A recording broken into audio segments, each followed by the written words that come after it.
नमस्कार दोस्तों जैसा कि लग रहा था बांग्लादेश की कोर्ट ने शेख हसीना को मौत की सजा सुना दी है। आप देख सकते हो खबर, Bangladesh ousted PM Sheikh Hasina convicted in students crackdown case, और यहां पर क्राइम अगेंस्ट ह्यूमैनिटी का आरोप लगा है। तो इसको थोड़ा सा डिटेल से समझने की जरूरत है कि एग्जैक्टली हुआ क्या, मतलब कौन सी कोर्ट ने सजा सुनाई, क्या क्या चार्जेस लगाए गए थे और कोर्ट का क्या कहना है इसको लेकर, साथ ही साथ इसका इंपैक्ट भारत पर क्या हो सकता है, वो सब कुछ मैं आपको बताऊं। लेकिन सबसे पहले आपको बता दूं कि आज जो है बांग्लादेश की इंटरनेशनल क्राइम्स ट्रिब्यूनल, ये जो ट्रिब्यूनल एक्चुअली बनाया गया था ये खुद शेख हसीना ने बनाया था, और आज यही ट्रिब्यूनल उनके ऊपर चार्जेस लगा रहा है, उनके ऊपर सजा सुना रहा है। तो शेख हसीना के ऊपर जो चार्जेस हैं क्राइम अगेंस्ट ह्यूमैनिटी का, वो सही ठहराया गया है। और ये बेसिकली पूरा मामला आप सबको याद होगा, पिछले साल 2024 में जो स्टूडेंट्स के द्वारा प्रोटेस्ट लाया गया था, स्टूडेंट्स का था, सीआईए का था, किसका था नहीं पता, लेकिन जो भी पूरा प्रोटेस्ट हुआ उसके बाद शेख हसीना को जाना पड़ा, आप सब जानते हैं,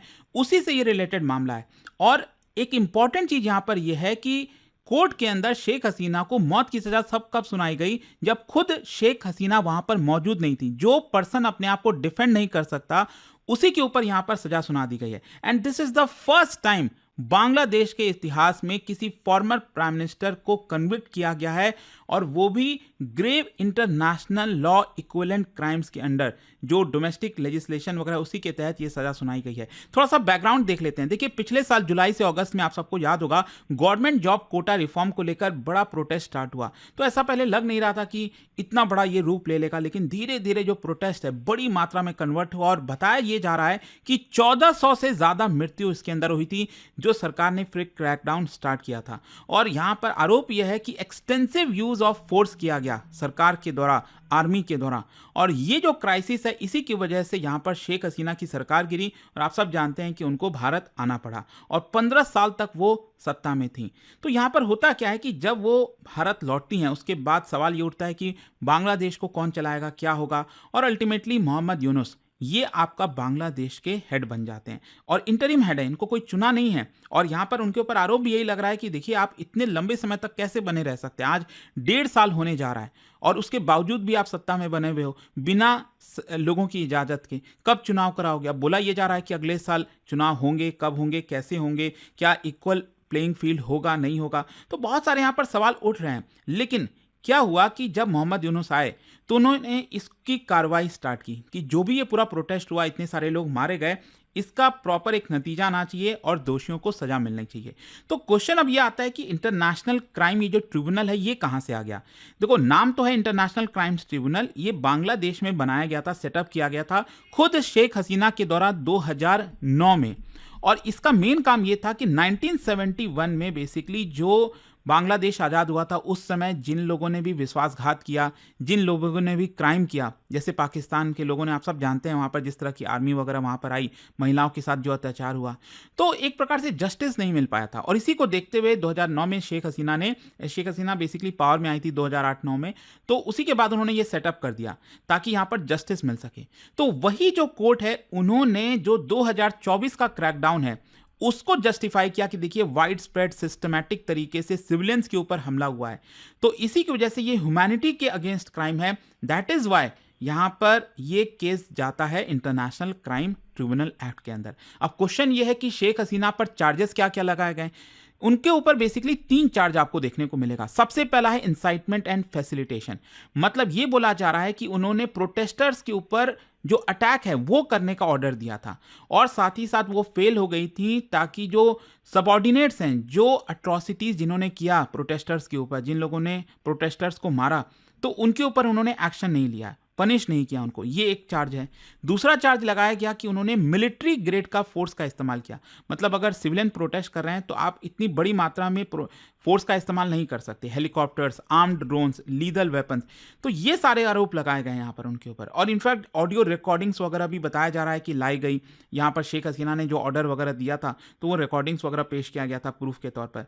फिर तीसरा है फेलियर ऑफ प्रिवेंटिव मेजर्स। मान लो अगर यहाँ पर प्रोटेस्ट हुआ, वॉर जैसा सिचुएशन हो गया, सिविल वॉर जैसा, तो यहाँ पर आपको ह्यूमन राइट्स अब्यूज़ को रोकना चाहिए था। यहाँ पर जो मेडिकल एड वगैरह है वो प्रोवाइड करना चाहिए था, लेकिन आरोप इनके ऊपर ये है, शेख हसीना के ऊपर, कि मेडिकल एड देने से उन्होंने मना कर दिया, डिनाई कर दिया। तो ये 3 मेन आरोप देखने को मिलेगा। अच्छा, कोर्ट के अंदर आप देखोगे तो बड़ी मात्रा में एविडेंस वगैरह भी प्रेजेंट किए जा रहे थे ताकि शेख हसीना के खिलाफ एक स्ट्रॉन्ग केस बनाया जा सके, जैसे सीडी, ऑडियो रिकॉर्डिंग्स, जो भी शेख हसीना का उस समय ऑर्डर का कन्वर्सेशन हुआ था फोर्स के साथ, जो ट्रिब्यूनल है उन्होंने उसको ऑथेंटिक और एडमिसिबल माना।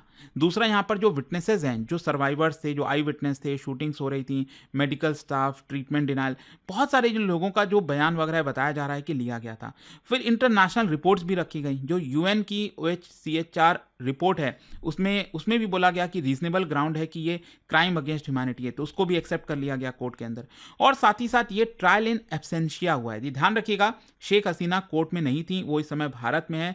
तो क्या होता है कि मोहम्मद यूनुस एक प्रकार से स्टेट के जो लॉयर्स हैं, सरकारी जो लॉयर्स हैं, उनके बिहाफ में प्रेजेंट करते हैं। मैं आप जस्ट इमेजिन करो कि जो यहाँ पर केस लड़ रहा है, फाइल करवा रहा है, वही जो दोषी आप जिसको बोल रहे हो, उसी के पक्ष में कोई आपने वकील खड़ा कर दिया, और वो शेख हसीना के, मतलब शेख हसीना को पता भी नहीं है वो कौन वकील है, क्या है, लेकिन वो शेख हसीना को डिफेंड करा। कितना डिफेंड किया होगा आप इसे समझ सकते हो।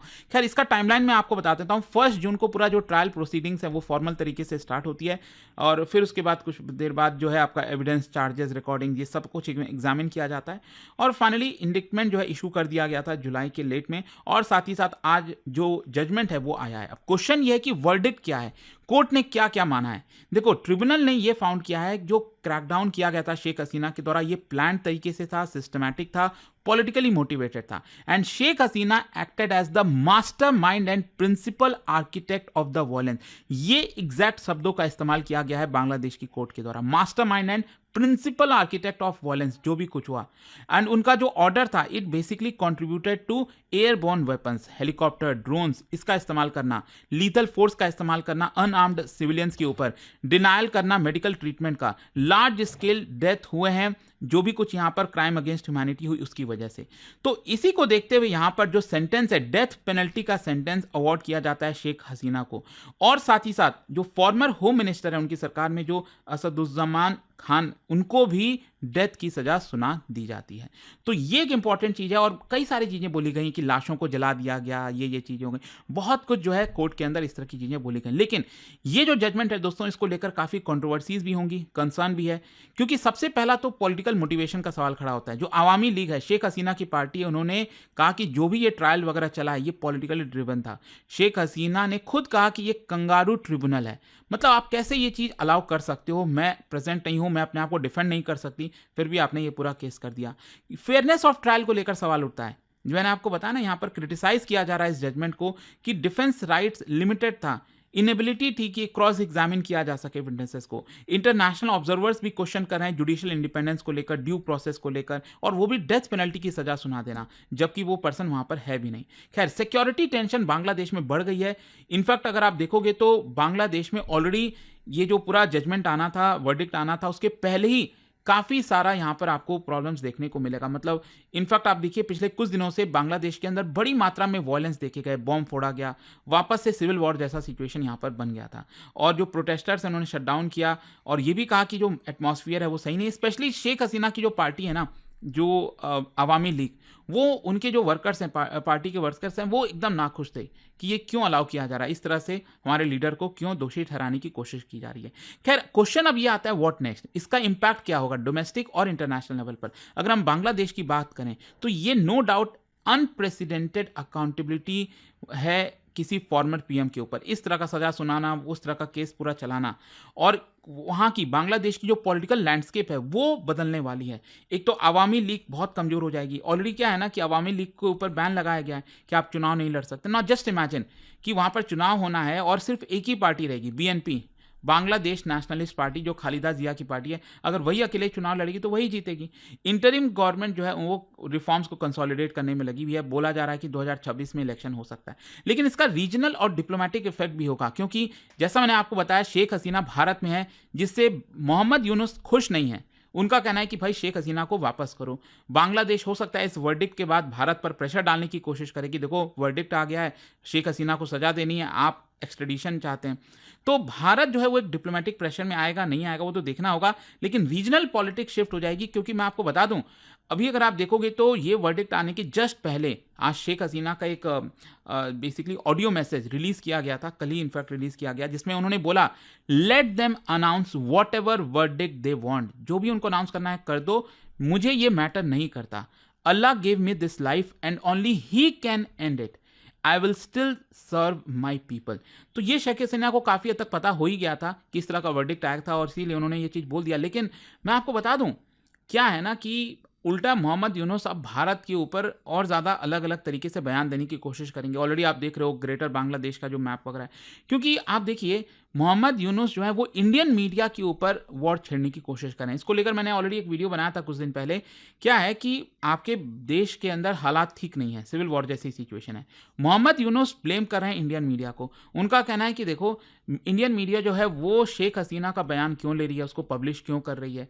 तो ये मोहम्मद यूनुस इससे नाखुश हैं, उसकी इंडियन मीडिया के ऊपर बैन वगैरह की भी बातें चल रही हैं बांग्लादेश के अंदर। लेट्स सी क्या होता है आगे, बट आई होप कि आज ये जो भी कुछ हुआ है बांग्लादेश के अंदर, जो वर्डिक्ट आई है, उससे रिलेटेड जितनी भी जानकारी थी वो आपको समझ में आ गई होगी। जाने से पहले एक बहुत ही इंटरेस्टिंग क्वेश्चन, क्योंकि हम बंगाल की बात करें, पार्टीशन ऑफ बंगाल ब्रिटिशर्स के समय 1905 में इसको रिवर्स किया गया था। मतलब जो पार्टीशन अनाउंस किया था पहले, वापस से उसको ले लिया गया, रिवर्स कर दिया गया। इसका मेन कारण क्या था ये आपको बताना है, और इसका राइट आंसर आप सब जानते हैं, मेरे इंस्टाग्राम पर तो मिलेगा ही, वहां पर अगर आप नहीं हो कोई बात नहीं, टेलीग्राम से ले सकते हैं इसका सही उत्तर। और दोस्तों मैं आपको बता दूं, अगर आप 2026 में अगले साल यूपीएससी का प्रीलिम्स देने वाले हैं तो उसके लिए perfect crash course study IQ लेकर आया है, जिसके अंदर 250 से ज़्यादा घंटे की लाइव क्लासेस, CSAT, मतलब सब कुछ जो भी आपको रिक्वायर्ड है ना वहाँ पर, इनफैक्ट पर्सनल मेंटरशिप भी ये प्लैटिनम बैच में आपको मिल जाएगा। लिंक कमेंट सेक्शन में दिया हुआ है। Use this code Ankit live maximum discount के लिए, और ये फोन नंबर है, यहाँ पर आप कॉल कर सकते हैं, मेरी टीम आपको अच्छे से गाइड कर देगी। स्टडी IQ IAS, आपका सिलेक्शन हमारा मिशन।